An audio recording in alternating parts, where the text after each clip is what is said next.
Hello friends, my name is Kajal और आप सभी का स्वागत है मेरे चैनल पर। और आज की इस वीडियो में हम डिस्कस करने वाले हैं यूपीडीएलएड सेकंड सेमेस्टर सब्जेक्ट साइंस। और फ्रेंड्स, आप सभी को हम बता दें कि हम लेसन 2 साइंस का डिस्कस कर रहे हैं, जिसका नाम है मृदा और फसलें। ठीक है, ये आपका लेसन का नाम है, जिसमें हमने इसके पहले 2 से 4 वीडियो अपलोड कर दिए हैं।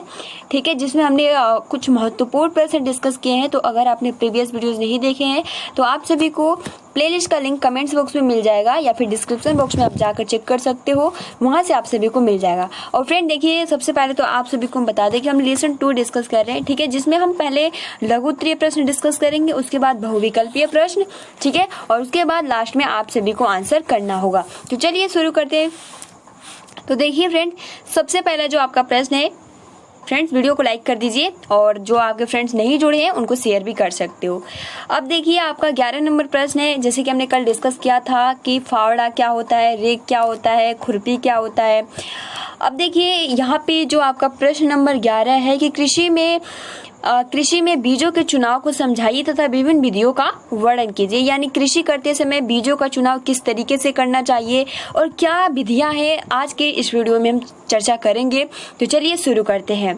बीजों का चुनाव, यानी बीज नए पौधों को जन्म देते हैं, अतः इनका चुनाव करते समय ध्यान रखना चाहिए कि वे स्वस्थ एवं मिलावट रहित तथा उनमें किसी भी प्रकार का रोग तो नहीं होना चाहिए या फिर रोग तो नहीं है।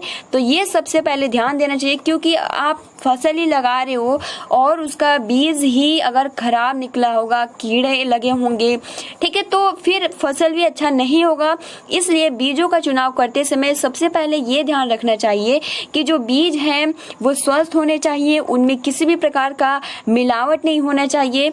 ठीक है, ताकि बाद में जाकर नुकसान ना हो। इसके अतिरिक्त यह भी ध्यान रखना चाहिए कि जिस क्षेत्र एवं समय के लिए बीजों की जो अगेती यानी माध्यम अथवा पिछेती प्रजातियां कृषि विभाग भाग सुझाई गई हो और उन्हें ही मतलब बोना चाहिए। यानी यहाँ पे ये कहा जा रहा है कि आपको ये भी ध्यान रखना चाहिए कि एक तो पहला ये पॉइंट कि जो बीज में है वो बहुत ही अच्छे यानी मिलावट रहित होने चाहिए, वो स्वस्थ होना चाहिए। दूसरा बात ये भी ध्यान देना चाहिए कि जिस समय यानी जिस क्षेत्र में आप वो बीज लगा रहे हो वो अगेती यानी आप कह सकते हो कि आगे वाला जो आपने फसल या इसके मध्य जो आपने फसल बोया वो कृषि विभाग द्वारा सुझाई गई, यानी कि ये जो बीज है ये अच्छा है या फिर नहीं, तभी उनको बोना चाहिए। उसके बाद देखिए, बीजों को पानी से भरे बर्तन में डालने पर जो बीज बर्तन की तली पर बैठ जाते हैं। तीसरा पॉइंट ये ध्यान रखिए, यानी बीजों को पानी से भरे बर्तन में, यानी पानी का भरा बर्तन है और उसमें क्या करना है, बीज है, उसको डालने पर बीज बर्तन की तली में बैठ जाते हैं तो वो अच्छे होते हैं। ठीक है, क्योंकि वो भारी होंगे और स्वस्थ होंगे तो क्या होगा कि जो पानी में अगर आप एक ग्लास लेते हो और अच्छा बीज डालते हो तो जो बीज होगा वो अंदर चला जाएगा, यानी नीचे उसके तली में जाके बैठ जाएगा। और उसके विपरीत जो पानी के ऊपर तैरते हैं, क्योंकि वो भारी नहीं होगा, एक तो हल्का होगा, तो वो जो बीज होते हैं वो क्या होते हैं, खराब होते हैं।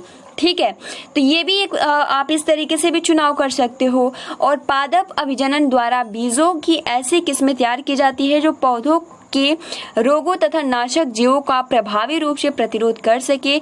इस प्रक्रिया के अंतर्गत जो विभिन्न जाति अथवा एक ही जाति के 2 वंशों के मध्य संकरण कराकर अच्छे एवं नई किस्मों के पौधों को तैयार किया जाता है। और इस विधि के द्वारा उत्पन्न नई किस्मों के बीजों को बोकर अपेक्षित गुणों वाली फसलों को चुनने से उत्तम गुणों वाली उपजों की प्राप्ति होती है। तो ये तो पूरा था कि आप बीज को किस प्रकार चुन सकते हो, क्या पूरा विधि होती है। अब चलिए फ्रेंड्स, हम ये जानते हैं कि बीज बोने की क्या क्या विधियां हैं, इसके बारे में थोड़ा डिस्कस कर लेते हैं। तो बीज बोने की निम्नलिखित विधियां प्रयोग में लाई जाती है। पहला है छिटकावा विधि।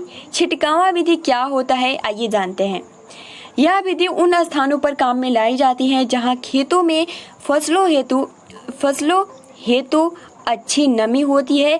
इस विधि में बीजों को खेत में झिटका कर हल चलाकर पटा फेर देते हैं।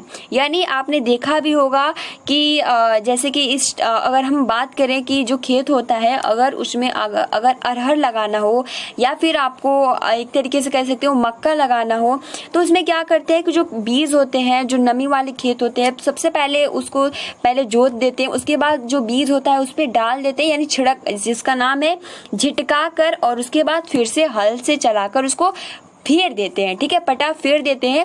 तो इस तरीके से ये जो आपका विधि होता है ये छिटकावा विधि होता है।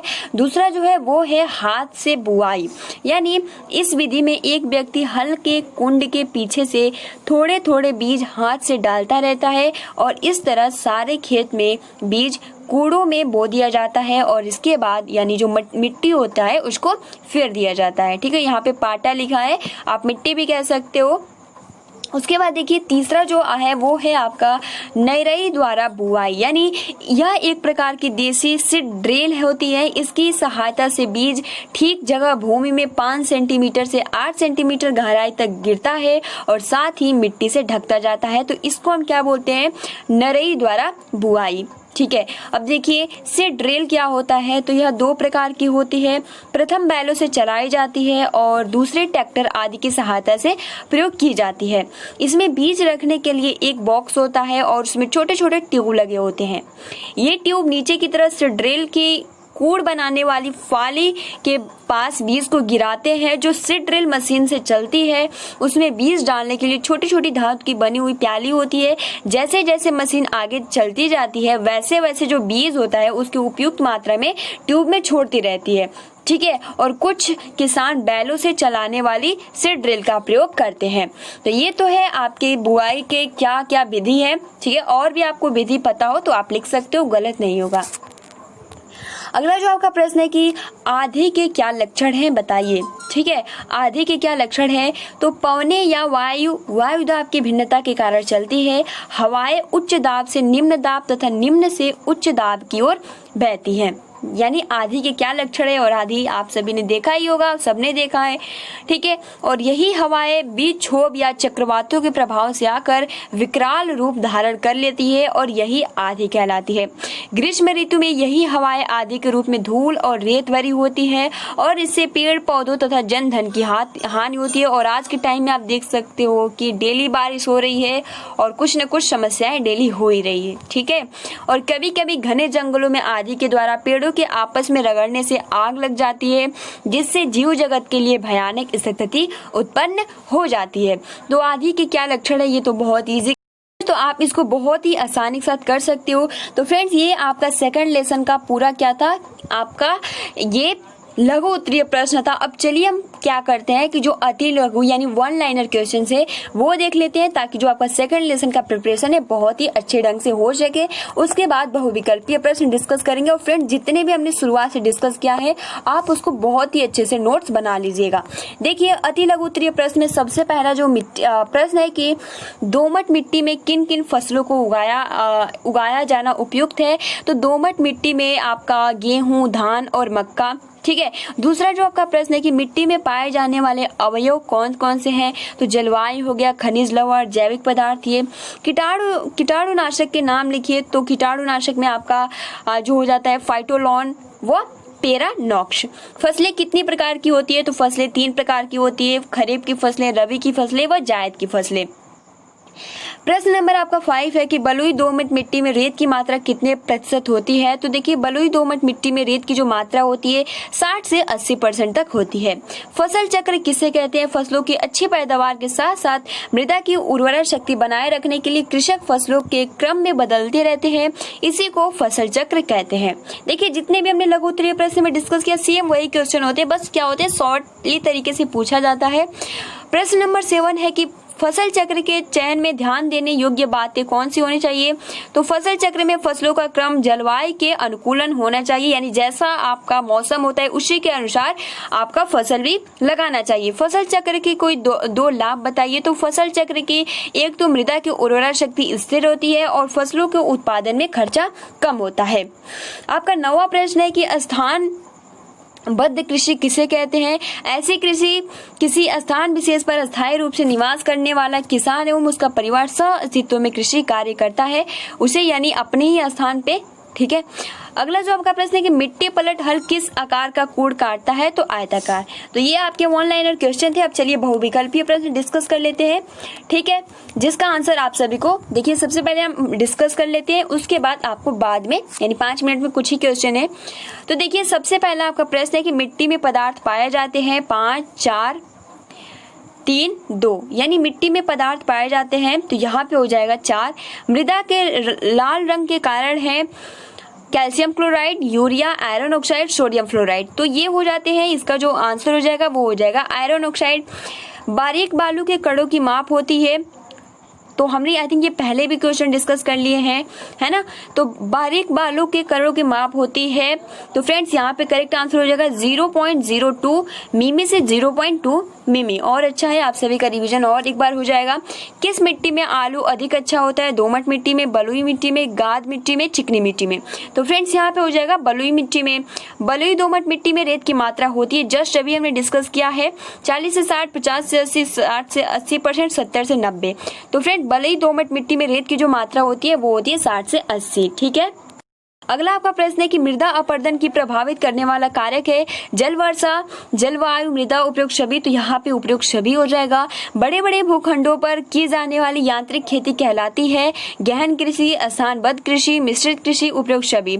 तो बड़े बड़े भूखंडों पर की जाने वाली यांत्रिक खेती कहलाती है, वो कहलाती है उपयुक्त छवि, यानी गहन कृषि, स्थानबद्ध कृषि, मिश्रित कृषि, उपयुक्त छवि। आलू के पौधों को रोग से बचाने के लिए बोने से पहले होते हैं और पोटेशियम परमैंगनेट से, तुतिया के घोल से, फॉर्मेलिन से, उपयुक्त छवि। तो फ्रेंड्स यहाँ पे हो जाएगा फॉर्मेलिन से। अगला जो आपका प्रश्न है कि पाउडर का छिड़काव किया जाता है थ्रेशर द्वारा, डस्टर द्वारा, स्प्रेयर द्वारा, रीजर द्वारा। तो पाउडर का छिड़काव किया जाता है, वो किया जाता है डस्टर द्वारा। 10वां जो आपका प्रश्न है कि प्राथमिक भू परिष्करण का यंत्र है खुरपी, हल, थ्रेशर, उपयुक्त छवि। तो यहाँ पे राइट आंसर हो जाएगा, वो हो जाएगा उपयुक्त छवि। अब चलिए हम बढ़ते हैं, आप सभी को आंसर करने होंगे और आप सभी को जो टाइमिंग दी जाएगी वो 4 सेकंड की टाइमिंग दी जाएगी, जिसमें आपका फर्स्ट प्रश्न है कि मिट्टी में पदार्थ पाए जाते हैं 5, 3, 4, 2। तो बताइए फ्रेंड, मिट्टी में पदार्थ पाए जाते हैं, कितने पाए जाते हैं? बिल्कुल सही, यहाँ पे हो जाएगा 4। ठीक है, ऑप्शन नंबर बी। अगला आपका प्रश्न है कि मृदा के लाल रंग का कारण है calcium chloride, urea, iron oxide, sodium fluoride. तो मृदा के लाल रंग का कारण है, बताइए फ्रेंड्स, किस कारण से जो मृदा होता है, मृदा मिट्टी, वो क्यों लाल होता है, इसका क्या कारण है? तो फ्रेंड्स बिल्कुल सही, यहाँ पे हो जाएगा आयरन ऑक्साइड। अगला आपका प्रश्न है कि बारीक बालू के कणों का माप होती है 2.00 मिमी से अधिक, 0.02 मिमी से 0.2 मिमी, 0.002 मिमी से 0.02 मिमी, और लास्ट है 0.002 मिमी से कम। तो बताइए फ्रेंड्स, बारीक बालू के कणों का माप होता है, क्या होता है?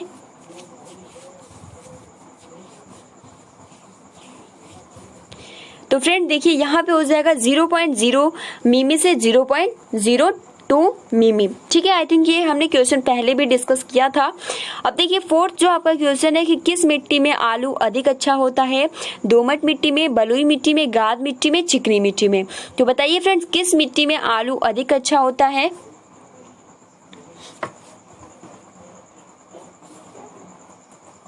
तो फ्रेंड्स यहाँ पे हो जाएगा बलुई मिट्टी। ठीक है, ऑप्शन नंबर यहाँ पे ब करेक्ट आंसर हो जाएगा।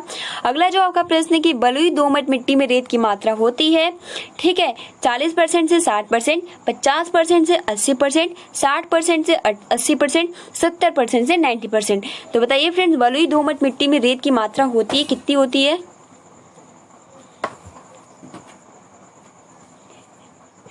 तो फ्रेंड्स यहाँ पे जो राइट आंसर हो जाएगा वो हो जाएगा 60% से 80%। ठीक है, आपका प्रश्न है 6 की मृदा अपरदन को प्रभावित करने वाले कारक है जल वर्षा, मृदा, जलवायु, उपयुक्त छवि। तो मृदा अपरदन को प्रभावित करने वाले कारक है, बताइए फ्रेंड्स।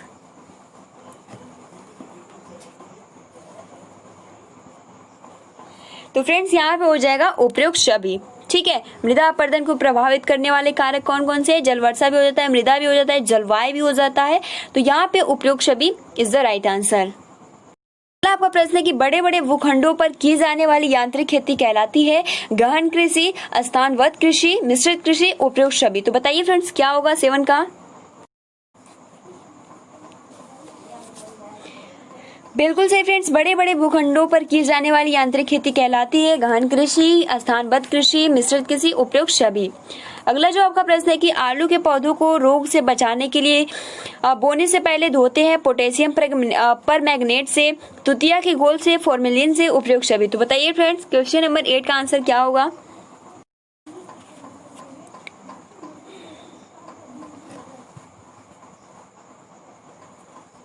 तो फ्रेंड्स यहाँ पे हो जाएगा फॉर्मेलिन से, यानी आलू के पौधों को रोग से बचाने के लिए बोने से पहले उसको आलू के बीज को हम धोते हैं फॉर्मेलिन से। अगला जो आपका प्रश्न है कि पाउडर का छिड़काव किया जाता है थ्रेसर द्वारा, डस्टर द्वारा, स्प्रेयर द्वारा, रीजर द्वारा। तो पाउडर का छिड़काव किया जाता है किससे किया जाता है?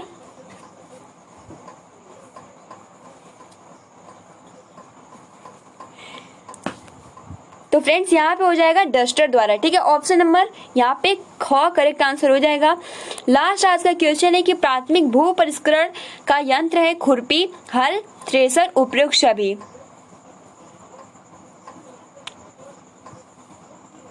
तो फ्रेंड्स यहाँ पे हो जाएगा ऑप्शन नंबर यहाँ पे उपयुक्त छवि इज द राइट आंसर।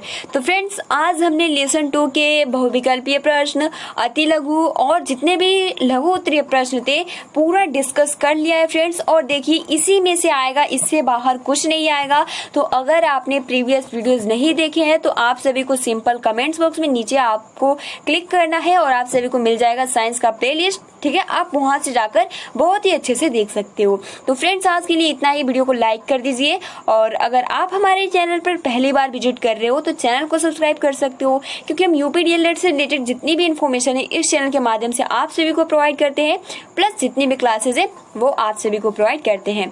तो फ्रेंड्स वीडियो को लाइक कर दे, मिलते हैं। Thanks for watching, take care and best of luck.